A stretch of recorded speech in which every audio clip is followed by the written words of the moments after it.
नमस्कार मैत्रिणींनो, स्वागत आहे तुमचं अगदी मनापासून। आज मी तुम्हाला ही ब्लाऊज डिझाईन कशी शिवली ते सांगणार आहे।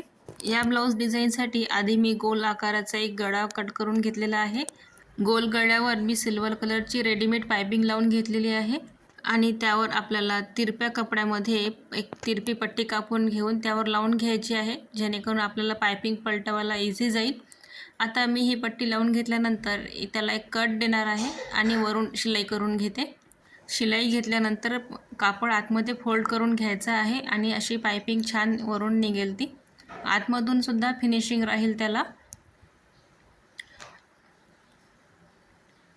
आता आपल्याला डिझाईन बनवायची आहे। आता आपल्याला मधोमध फोल्ड करून घ्यायचं आहे आणि फोल्ड करून झाल्यानंतर 1 इंचाच्या अंतराने आपल्याला आधी टेपने अंतर मोजून घ्यायचं आहे।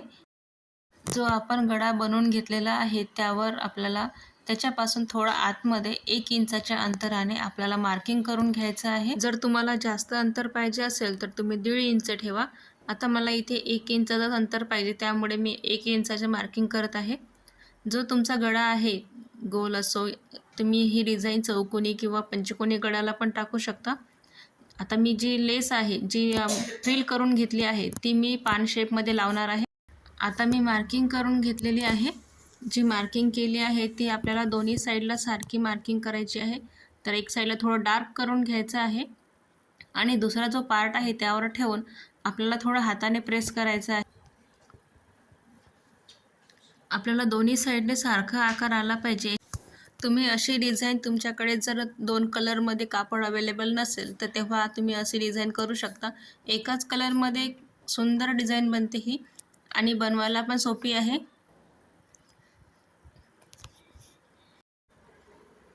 मार्किंग केलेली आहे त्याला मी थोडं डार्क करते।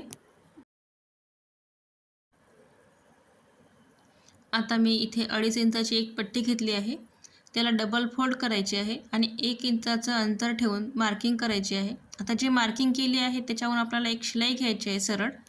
डबल फोल्ड झाल्यानंतर आपल्याला त्याच्या असे फ्रिल बनवून घ्यायचे आहे, छोट्या छोट्या प्लेट्स द्यायचे आहे। आपण जो गळा आखून घेतलेला आहे त्याच्या एवढे आपल्याला फ्रिल लागेल, 2 फ्रिल पाहिजे आपल्याला आणि अटॅच करून घ्यायचे आहे। जो आपण मार्किंग केला आहे त्यावर व्यवस्थित ठेवून दोन्ही साईडला अटॅच करून घ्यायचे आहे।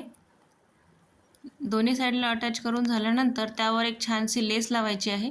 आता हे फूल बनवून घेतलेलं आहे मी ब्लाऊजमधल्या कापडामधलंच आणि त्याला आपल्याला एक छान शो बटन लावायचं आहे आणि इथे लटकनसुद्धा बनवलेले आहे। सुंदर ब्लाऊज डिझाईन बनते ही, खूप छान दिसेल घातल्यानंतर ब्लाऊज। ज्यावेळेस आपल्याकडे 2 कलर अवेलेबल नसतात तेव्हा आपण एकाच कलरमध्ये खूप सुंदर डिझाईन बनवू शकतो। छान लटकनसुद्धा बनवलेले आहे मी याच्यासोबत।